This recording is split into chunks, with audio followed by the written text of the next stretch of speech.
Hi everybody, welcome to my next video. I just wanted to start this video off by saying this video and the other 7 that I'm going to shoot after this one are all those I saw it on Yahoo kind of videos. And they vary from everything from strange medical conditions to traveling and other medical issues and everything, so it's going to be a cornucopia of a bunch of different things. And Richard, I may or may not upload them all at once, or have Tony upload them all at once. It might be like piecemeal, but I just want to say that first. This video here, is one of the medical videos. This is, not anything to do with me. My hand is fine. See? I haven't had an issue since it swelled up that one time. But, like I said, I found this on Yahoo. I'm going to read this more or less verbatim, so don't accuse me of plagiarism.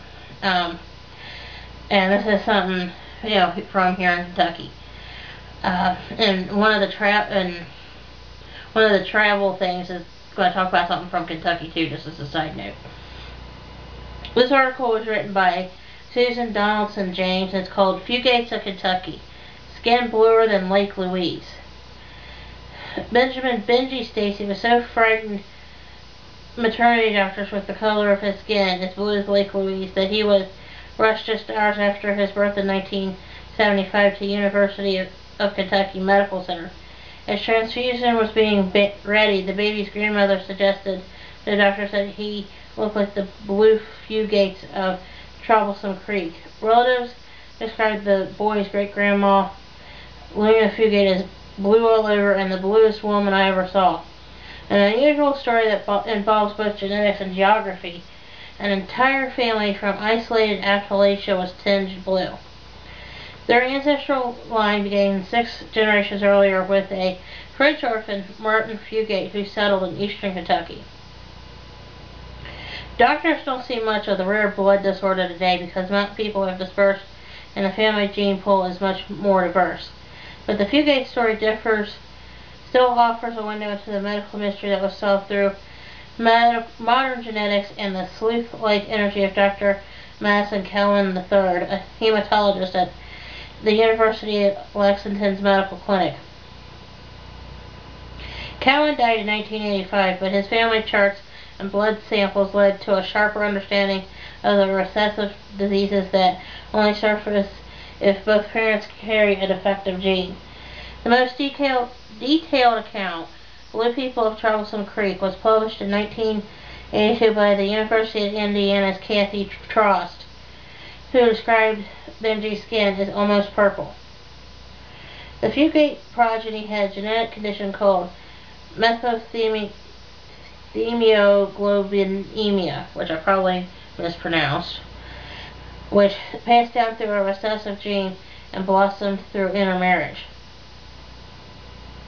It's a fascinating story, said Dr. Elu Teferi, a hematologist from Minnesota's Mayo Clinic. It also exemplifies the intersection between disease and society, and the danger of misinformation and stigmatization. Methemoglobinemia is a blood disorder in which an abnormal amount of methemoglobin, a form of hemoglobin, is produced, according to the National Institutes for Health. Hemoglobin is responsible for distributing oxygen to the body. Without oxygen, the brain, the heart, and muscles could die. In methemoglobinemia, the hemoglobin is unable to carry oxygen, and it also makes it difficult for ineffective hemoglobin to release oxygen effectively into body tissues. Patients' lips are also purple. The skin looks blue, and the blood is chocolate colored because it is not oxygenated, according to Teferi.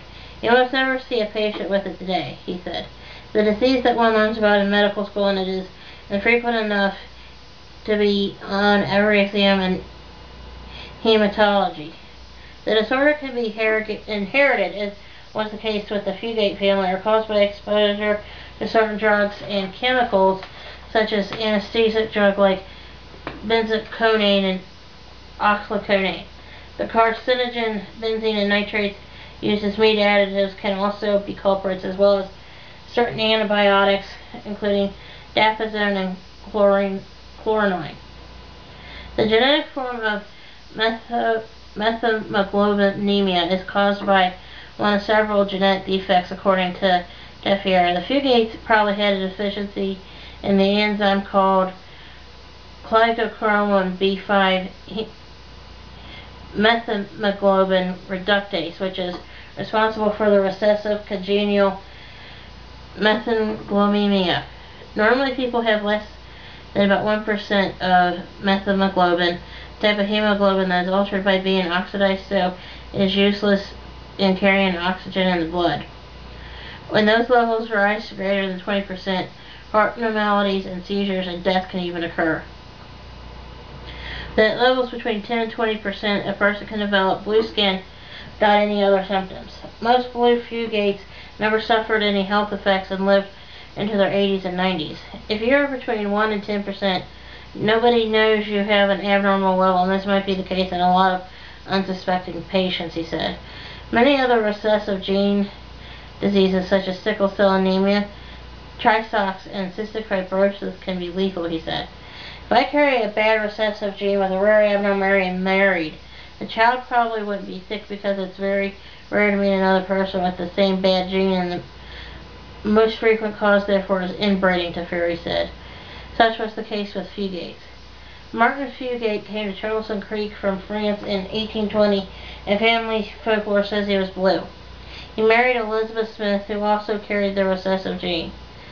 Out of their 7 children, 4 were reported blue. There are no railroads and few roads outside of the region, so the community remained small and isolated. The Fugates married other Fugate cousins and families who lived by, with names like Combs, Smith, Ritchie, and Stacy. Benji's father, Alvin Stacy, showed Trost's family tree and remarked, "If you'll notice, I'm kin to myself," according to Trost. One of Martin and Elizabeth Fugate's blue boy, Zachariah, married his mother's sister. One of their sons, Levi, married a Ritchie girl and had 8 children, one of them Luna. Luna married Johnny Stacy and they had 13 children. Benji descended from the Stacy line. Modern Fugate still in Kentucky. ABCNews.com was unable to determine if Benjamin Stacy is still alive. He would be 37 today. Trust writes that he eventually lost the blue tint in his skin, but as a child his lips and fingernails still got blue when he got angry or cold. His mother, Hilda Stacy, who is 56, appears to still live in Hampton, Kentucky, but did not answer calls to her home. Other relatives are scattered throughout Virginia and Arkansas. Most of what scientists know about the family was discovered by Cowan, the grandson of Kentucky's poet laureate, who had done pioneering research on L-Dopa as a treatment for Parkinson's disease. Later, in 1965, he was famous for another reason. His wife was murdered by chemical poison, but no one was ever indicted. Cowan heard rumors about the Fugates while working at his Lexington clinic and set off tromping around the hills looking for blue people, according to Trost's account. At an American Heart Association clinic in the town of Hansford, Cowan found a nurse, Ruth Pendergrass, and she was willing to assist. She remembered a dark blue woman who had come to the county health department on a frigid afternoon seeking a blood test. Her face and fingernails were almost indigo blue, she told Trost. It like to scared me half to death. She looked like she was having a heart attack. I just knew the patient was going to die right there in the health department, but she wasn't a tall, something part of the stuff was missing. She told me that her family was the Blue Combses who lived up on Fall Creek. She was a sister to one of the Fugate women. More families were found. Luke Combs and Patrick and Rachel Ritchie, who were bluer in hell and embarrassed by their skin color. Cowan and Pendergrass began to ask questions. Do you have any relatives who are blue? And mapped a family tree and took blood samples. The doctor suspected methemoglobina and uncovered a 1960 report in the Journal of Clinical Investigation. Dr. E. M. Scott, who worked in public health at the Arctic Research Center in Anchorage had seen a recessive gene trait among Alaskans that their skin turned blue. That suggested an inbred line that had passed from generation to generation. To get to the disorder, the person would have to inherit 2 genes, one from each parent. When both parents have the trait, their children have a 25% chance of getting the disorder. Scott speculated that these people lack the enzyme diaphragmase in their red blood cell. Normally, diaphragmase converts methemoglobin back to hemoglobin. All of the blue Fugates he tested had the enzyme deficiency, just like the Alaskan Scott had observed. Their blood had accumulated so much of the blue molecule that it overpowered the red hemoglobin that normally turns skin pink in most Caucasians. The bluest of the bunch was Luna, and she lived a healthy life, bearing 13 children before she died at the age of 84. As the coal mining arrived in Kentucky in 1912 and the Fugates moved outside of Trouble Creek, blue people began to disappear. Doctors say Benji likely carried only one gene for methemoglobinemia because he eventually had normal skin tones, and the likelihood of him marrying a woman with the same recessive gene would have been small. By the time reports appeared in the media about the disorder, the Stacy family was upset with insinuations about inbreeding that fed the stereotypes of backwood Appalachia. Those pain not seen in the lab test frost, that paint being blue in a world that is mostly shades of white to black. I just saw this on Yahoo, as I mentioned before, and just thought it was weird. The picture, unfortunately, didn't print with this, but I tell you what, the picture was creepy ass looking, and you know, I actually think my father knows a few of the Stacys, you know, because my dad's from Hansard, but and I think I've also met a few of the Fugates, you know, when I was in Hansard that one time, and they're some of the nicest people I've ever met, you know, and as far as I can tell, there was no inbreeding, just for the record. You know, I would love to go back to Hansard again, but I just wanted to share that with you guys because I just thought that was unusual. It caught my eye because it was mainly the picture. But, and I want to say I am not a doctor or a scientist. That's why I butchered that big long medical word. It's that blood disorder. But I just found that interesting and I wanted to share that with everybody. I'm going to pause here because I've got a few more videos to shoot, as I mentioned at the beginning of this video.